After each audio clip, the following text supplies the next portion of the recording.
Bom, senhoras e senhores, agora para mediar o painel sobre formação dos profissionais da primeira infância, ela que é consultora na área de educação infantil para a Fundação Maria Cecília, Beatriz Ferraz.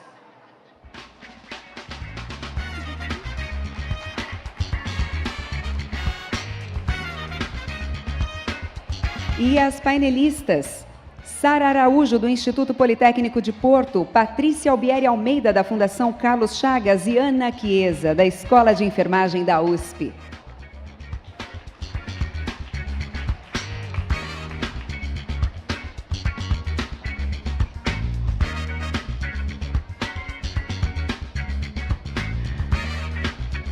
Pois bem, então, com a palavra a moderadora Beatriz Ferraz. Boa tarde a todos e a todas. Obrigada. Gostaria de agradecer muito o convite de estar aqui hoje com vocês, fazendo a mediação dessa mesa com profissionais tão relevantes no tema da formação dos profissionais na primeira infância.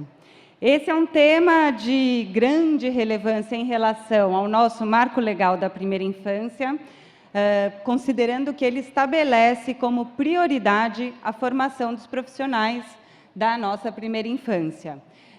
Também de grande relevância se a gente considerar o momento das ações aí das políticas públicas no nosso país, né? Na área da educação, a gente está nesse momento construindo a Base Nacional Comum Curricular da Educação Infantil, e a partir da finalização e homologação desse documento, é muito importante que a gente fortaleça um debate qualificado com relação às mudanças que serão necessárias, tanto nas propostas como nos currículos das formações iniciais dos nossos professores, né? E também o programa Criança Feliz, como já falado pela manhã, que é um programa, né, de grande impacto em termos de escala que ele vai ter, estamos falando, né, de alcançar 4 milhões de crianças. Então, a gente tem um desafio grande, que é a formação dessa rede de profissionais que farão as visitas domiciliares, né? Então, temos muito aí a aprender hoje com as nossas convidadas, e para essa conversa, então, a gente conta com a Sara, com a Patrícia e com a Ana Chiesa. Agora vamos chamar, então, a professora Patrícia Almeida, que possui graduação em Pedagogia pela Unital, mestrado e doutorado em Educação pela Unicamp. Fez doutorado em Psicologia da Educação pela PUC de São Paulo, como bolsista da FAPESP. Atualmente, ela é pesquisadora da Fundação Carlos Chagas e atua na área de educação, com ênfase em formação de professores e didática. É integrante do grupo de pesquisa CNPq, que investiga a inserção profissional de egressos de programa de iniciação à docência. Bem-vinda, Patrícia.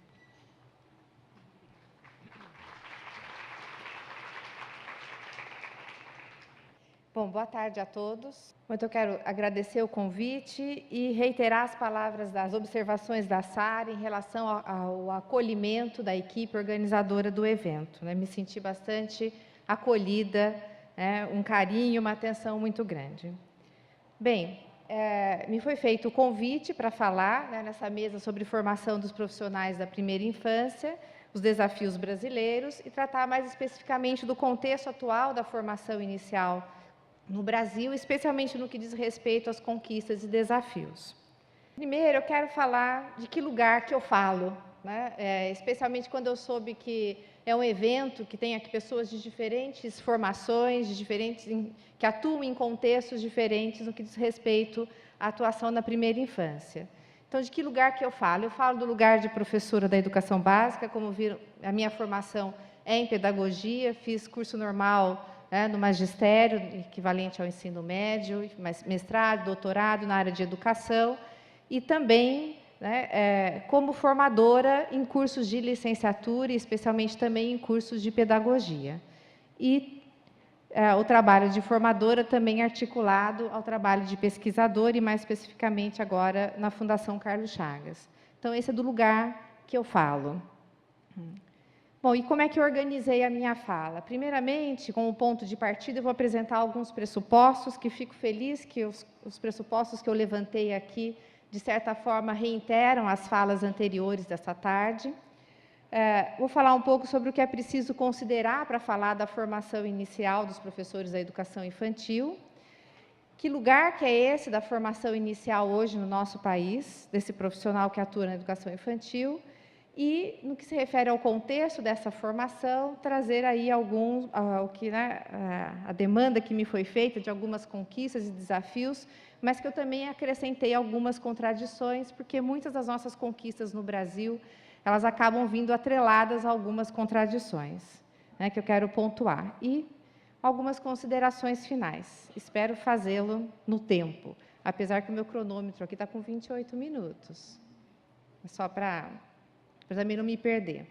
Bom, quais são os pressupostos dos quais eu parto? O primeiro, que foi bastante já mencionado aqui, é do direito de aprender e se desenvolver das crianças, né? Então, se estamos todos aqui reunidos, não tem nenhum motivo maior do que garantir esse direito de aprender e de se desenvolver. O segundo pressuposto é que o professor da educação infantil deve ser reconhecido como profissional e a ele devem ser garantidas as condições de trabalho, plano de carreira, salário e formação condizentes com o papel que ele exerce. Então, reitero aí as palavras da Sara também e de outros palestrantes, de que é fundamental a gente colocar num outro patamar a formação desse profissional, que aqui no nosso país ela é bastante desvalorizada. A docência, de modo geral, é desvalorizada, mas o professor de educação infantil ainda mais, né? De maneira geral, no nosso imaginário coletivo, o profissional que atua na educação infantil, a principal tarefa dela é cuidar e limpar o bumbum das crianças. Um outro aspecto que está atrelado a esse é que os cursos de licenciatura, eu entendo que eles têm um papel fundamental na socialização profissional desses professores e na construção identitária desses profissionais. É claro que a formação ela não termina na formação inicial, mas ela tem um papel fundamental para trazer aí, que seria o último pressuposto, né, de considerar que ela é que vai constituir aí um conhecimento pedagógico especializado para esse professor, né, dando a ele condições para que ele possa iniciar o seu desenvolvimento profissional. Bom, e para falar da formação inicial dos professores da educação infantil, eu entendo que é preciso considerar 4 etapas que são fundamentais para se construir um docente, né? Quais seriam essas, né? A primeira etapa, né, e essas 4 etapas elas são discutidas pela Denise Vailan e pelo Carlos Marcelo.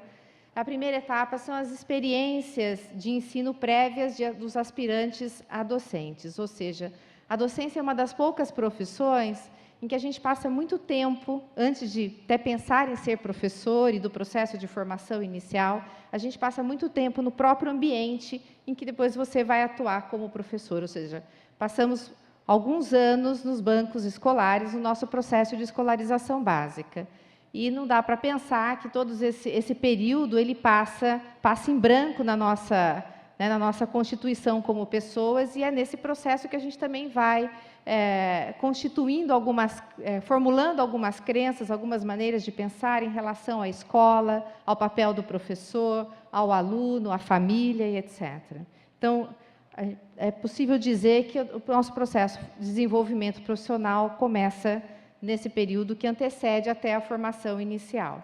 E depois a formação inicial propriamente dita, numa instituição específica, que, como eu disse, eu considero que é um momento fundamental na formação do futuro professor, e que essa setinha que está aí circulando, na verdade, é para também dar a entender de que, é claro que as experiências anteriores no processo de escolarização vão interferir muito, né, a formação desse professor inicial, e para quem é professor formador em cursos de licenciatura sabe como é difícil, né, ajudar ou favorecer que o futuro professor ressignifique as suas crenças sobre a escola, sobre o ser professor. É muito forte ainda na nossa cultura, as experiências anteriores que a gente traz para a formação inicial e consegui-las né, fazer com que o futuro professor questione, coloque em dúvida muitas das suas concepções.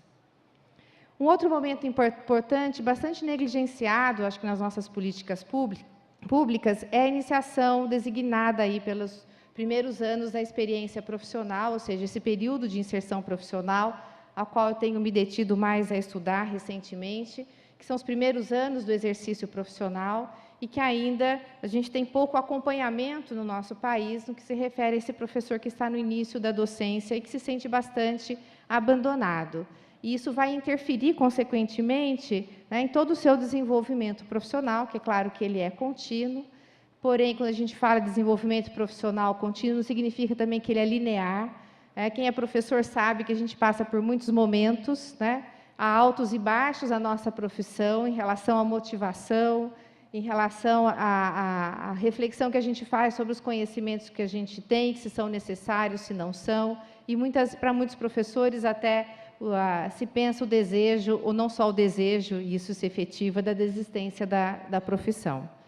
Então, esse período inicial do exercício profissional, quando ele é acompanhado por mentores ou por pares mais experientes, né, sem dúvida nenhuma, isso pode impulsionar experiências muito mais positivas de quando ele se sente sozinho e tendo que responder a todas as suas angústias e necessidades sem ter com quem trocar. Muitas pesquisas indicam aí, aqui no Brasil, a angústia que os professores vivenciam no início da carreira e, muitas vezes, a falta de possibilidade de socialização desse processo inicial.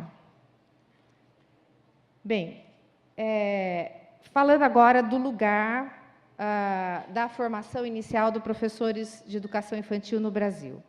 Bem, sabemos que ele se dá mais maciçamente no curso de pedagogia, porém, aqui no Brasil, né, pela LDB, no artigo 62, a gente sabe que que a formação desse profissional também pode ocorrer, né, no ensino médio, como a gente conhece como magistério. E ainda, apesar do número de cursos de ensino médio magistério terem diminuído depois, né, da aprovação da LDB, no estado de São Paulo, por exemplo, praticamente não tem mais nenhuma instituição que ofereça o curso normal no ensino médio, mas ainda temos, com dados aí de 2013, uma média de 120 mil jovens que estão cursando o ensino médio do magistério. Mas os dados que eu vou trazer aqui, basicamente, se referem prioritariamente ao curso de pedagogia, onde tem se dado a nossa formação. E lembrando aqui, só para destacar, para a gente não esquecer, que 40% dos professores que atuam na educação infantil não têm formação, né, superior. Esse é um dado que nos preocupa e é um elemento complicador para a legitimação da profissão no Brasil. Bom, eu queria só rapidamente trazer alguns dados para a gente ver qual é o retrato do curso de pedagogia hoje no Brasil.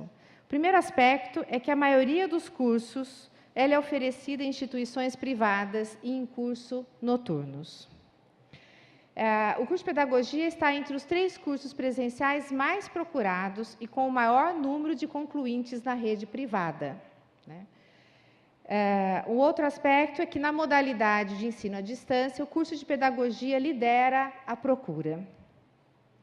E observa-se aí um crescimento exponencial, consequentemente, dos cursos de pedagogia à distância em relação aos cursos presenciais nos últimos anos no Brasil.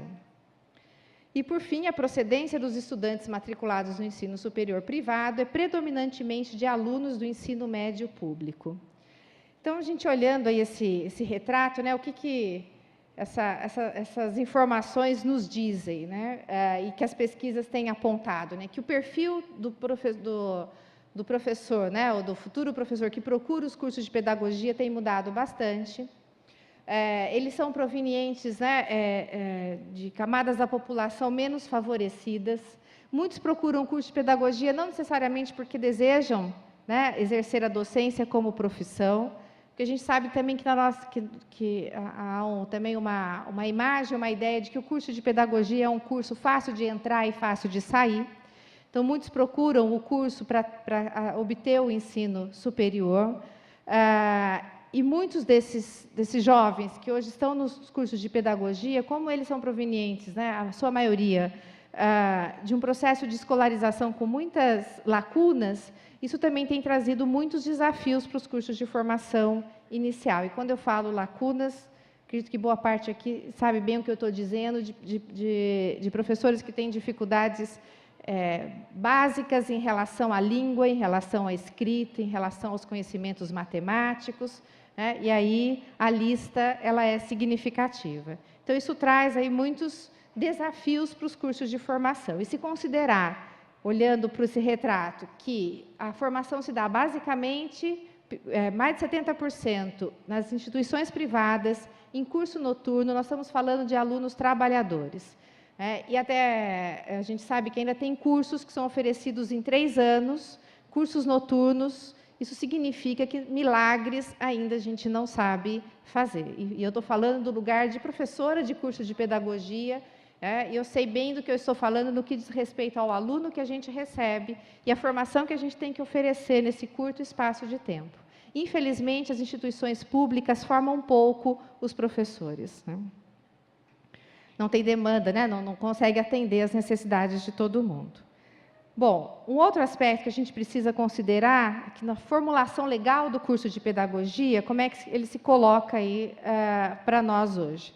Que é um curso que demanda muitas frentes de formação. Então, vejam aí como está na lei, eu trouxe a informação, que no curso de pedagogia, um curso de 3.200 horas, algumas instituições fazem um milagre de oferecer esse curso em 3 anos, essa conta eu acho difícil de obter, mas a gente sabe que acontece. Nesse período de tempo, em cursos noturnos, a gente tem que formar o professor da educação infantil dos anos iniciais, da educação infantil, professora dos anos iniciais, a formação para o especialista, ou seja, né, nessa segundo item, a formação para participação na organização e gestão dos sistemas aí de instituições, que envolve planejamento, execução, coordenação, acompanhamento de projetos, em espaços escolares, em espaços não escolares, e ainda tem muitos cursos que oferecem a formação para a educação de jovens e adultos.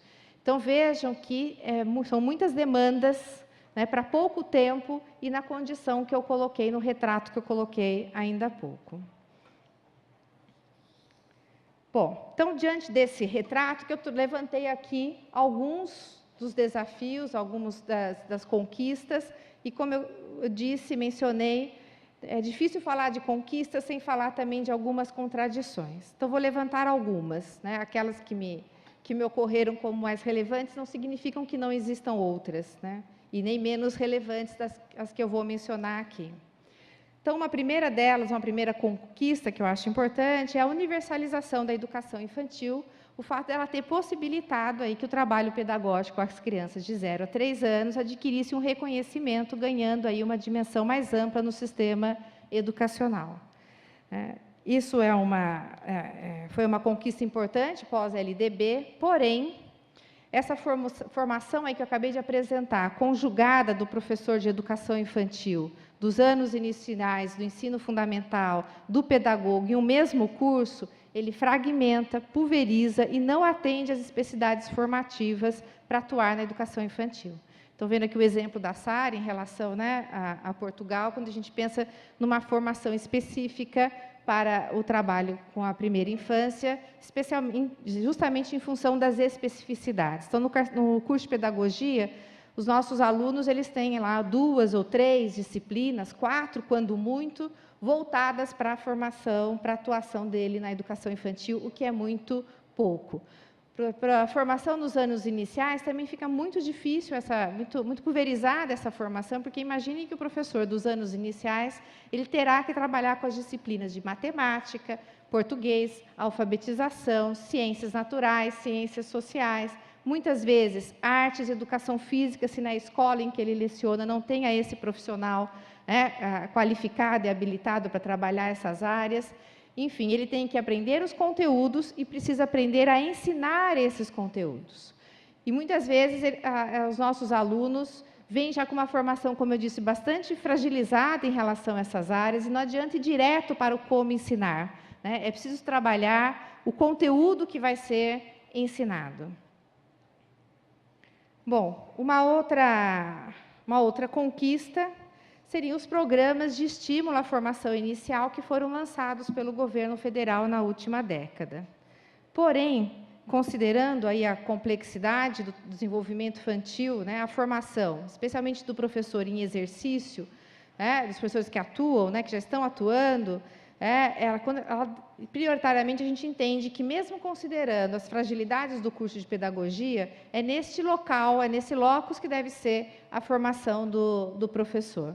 Entendendo que a gente precisa, sem dúvida nenhuma, rever aí o curso de pedagogia, a sua organização, as suas especificidades, ou justamente o excesso de especificidades que tem, de demandas que tem esse curso. Um curso, vou dar como um bom exemplo, que eu acho que é esse estímulo dessas políticas do governo federal, foi o programa Parfor. Eu sei que esse programa é difícil até avaliá-lo, porque ele teve impactos diferentes nas diferentes regiões do Brasil, mas eu tenho acompanhado e conhecido instituições universitárias que ao ofertarem o Parfor para professores já em exercício, que é um programa voltado para professores que são professores das redes públicas, mas que não têm o ensino superior ou que querem ter uma segunda licenciatura. Então, de fato, acho que esse é um programa importante, porque ele acontece no locus da universidade. Esse professor tem a mesma formação que os professores que ainda não têm estão fazendo o curso regular, então é o mesmo currículo, a mesma formação. Uma outra conquista pós-LDB seria o fato de que houve uma redefinição da discussão a respeito dos rumos das licenciaturas e das atuais políticas públicas para a formação docente. Porque até a LDB a gente tinha um certo... a formação de professores estava, de certa forma, esquecida na legislação. Depois da LDB, que se retomam as discussões sobre a formação de professores, e dela decorre também uma série de formulações de políticas públicas que vão direcionar aí os cursos de licenciatura, considerando também, a partir daí, que o curso de pedagogia é uma licenciatura. E esse é um aspecto importante, porque colocou em evidência uma série de aspectos aí para se considerar quando a gente discute a formação de professores, desde a sua identidade. Que professor é esse que a gente quer formar? Sobre que pressupostos nós vamos formar esse professor? Tem um caráter mais academicista? Tem um aspecto mais voltado para a formação, para a lógica da formação profissional? A questão dos conhecimentos que estão na base da docência, tudo isso são aspectos que se colocou como pauta de discussão. Eu acho que a gente avançou bastante do ponto de vista dessas discussões, mas como isso o retrato disso ainda nos cursos de licenciatura não acompanha o mesmo movimento. Porém, ainda prevalece na formação inicial uma dissociação entre teoria e prática, ainda é muito mais voltado nessa lógica academicista e pouco da lógica profissional, conteúdos fragmentados e genéricos, e a questão dos estágios, que eu coloquei como fictícios, que a gente sabe que as instituições têm tido muita dificuldade de desenvolver um estágio que, de fato, ele contribua para a formação, que ele aconteça. Acompanhar os estagiários nas escolas não tem sido, ao longo da história, uma tarefa fácil. Muitas vezes, esses estagiários ficam soltos, não recebe muito bem, às vezes, uma orientação nem da instituição do ensino superior, das instituições de ensino superior, e das escolas também. Essa relação com a escola tem sido bastante difícil, distanciada. Porém, a gente tem um projeto mais recente, que é o PIBID, que é o Programa de Iniciação à Docência, que, de certa forma, contribuiu bastante para essa aproximação entre a universidade e as escolas da educação básica. Uma conquista importante, que é o curso de pedagogia, está entre os mais procurados e com o maior número de concluídos, como eu coloquei ainda há pouco como o retrato do curso de pedagogia.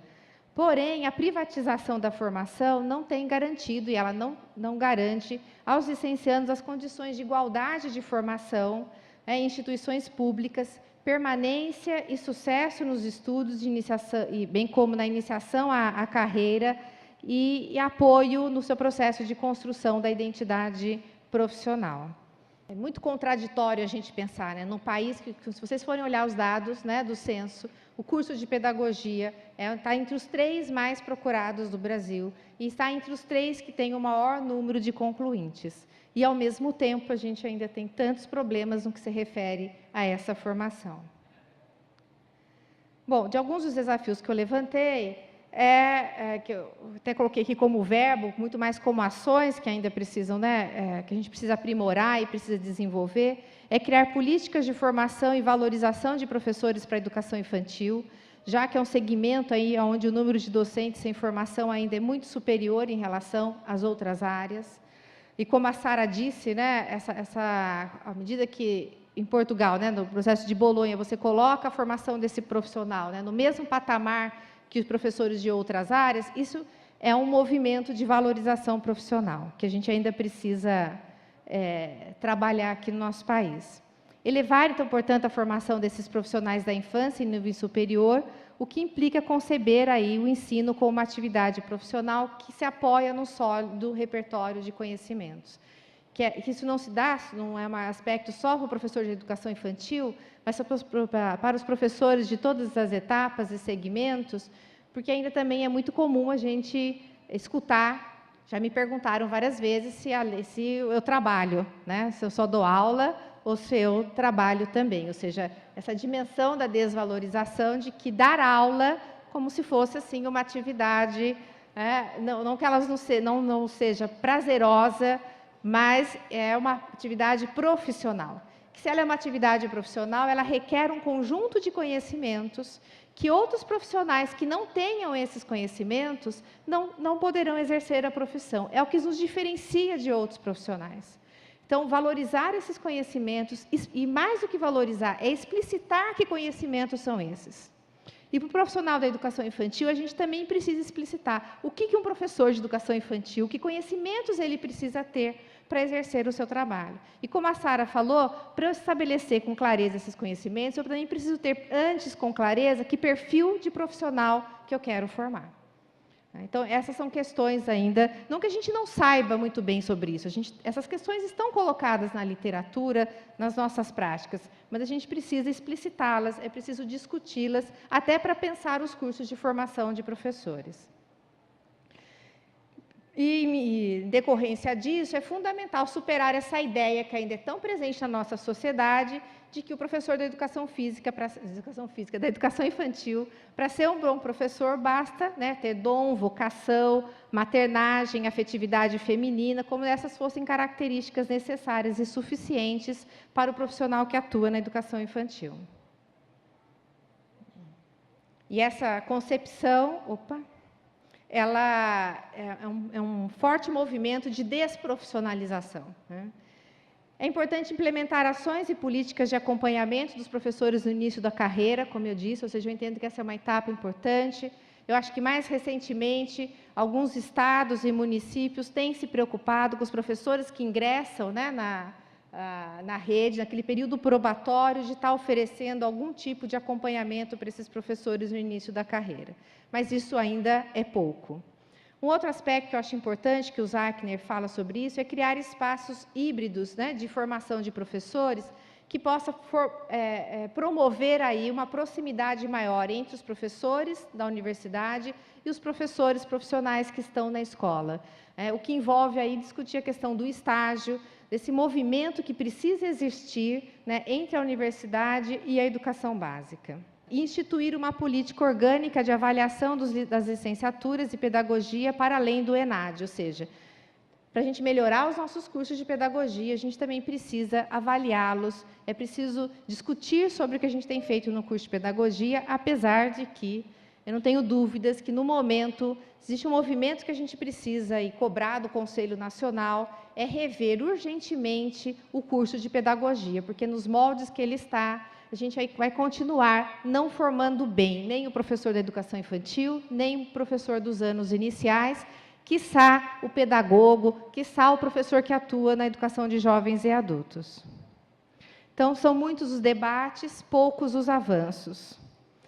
E a diminuição desses descompassos e o enfrentamento desses desafios eu entendo que é condição necessária para o que tem sido discutido aqui nesse evento, que é a garantia do direito das crianças a terem aí acesso a uma educação infantil de boa qualidade e que lhes possibilite o pleno desenvolvimento.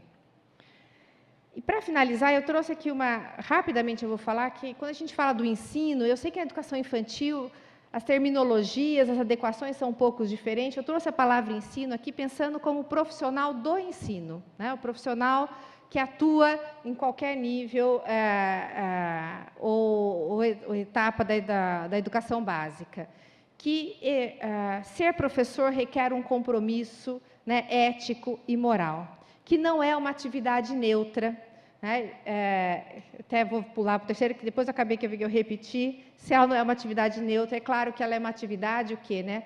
Básica, profundamente política. Ela tem, alguém falou, não sei se foi a Sara ou alguém falou anteriormente de mim, ela tem uma intencionalidade, né, que ela é fundamental. No nosso fazer, nós fazemos escolhas quando nós ensinamos. Nós escolhemos os conteúdos, os temas que os alunos vão aprender, fazemos escolhas em relação a como ensinar, e essas escolhas direcionam, né, o nosso fazer, e, portanto, aí reside nesse movimento uma intencionalidade, um movimento político.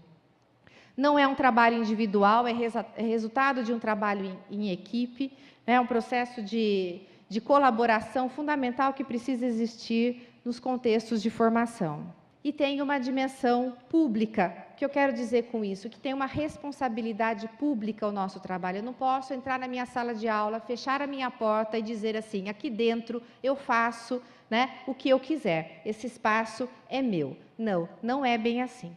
Eu tenho uma responsabilidade pública com as famílias, com a sociedade. O que eu trabalho no contexto da minha sala de aula precisa ser discutido, sim, com os meus pares, precisa ser discutido com a família, precisa ser discutido com a sociedade. E finalizando, só reiterando, que eu acho que é urgente o desenvolvimento de políticas aí que tragam essa prioridade, não só da valorização do magistério, mas evitar, inclusive, o declínio da profissão, porque a gente sabe que a atratividade da carreira docente ela tem sido um aspecto preocupante no Brasil, mas não necessariamente para o curso de pedagogia, já que a gente viu que é um curso muito procurado, mas os outros cursos, para as outras formações, especialmente para o ensino médio, química, física, a área de idiomas, tem sido muito preocupante. A gente vive um processo aí de falta de professores, e que esses futuros professores, em diferentes momentos da sua atuação, que eles sejam assistidos no seu desenvolvimento profissional. É imprescindível maior valorização dos cursos de licenciatura e seu fortalecimento, porque, infelizmente, a gente sabe que, no contexto das universidades, ainda se valoriza muito pouco os cursos de licenciatura, e o curso de pedagogia, então, nem se fale. Ou seja, tudo é mais importante do que a formação de professores. É tudo mais para as outras áreas e menos para a formação de professores. Então, há um desprestígio muito grande nas universidades dos cursos de formação de professores. E eu reitero que é preciso combater a ideia de que qualquer um pode ser professor, né? Não pode, né? Para ser professor, a gente precisa ter um conjunto de conhecimentos. Esse profissional, ele precisa ser reconhecido, né, pelo aquilo que ele faz, pela sua atuação, pelos conhecimentos que ele mobiliza no seu fazer. E ainda a gente precisa reforçar esses conhecimentos para poder ter a valorização profissional. Obrigada.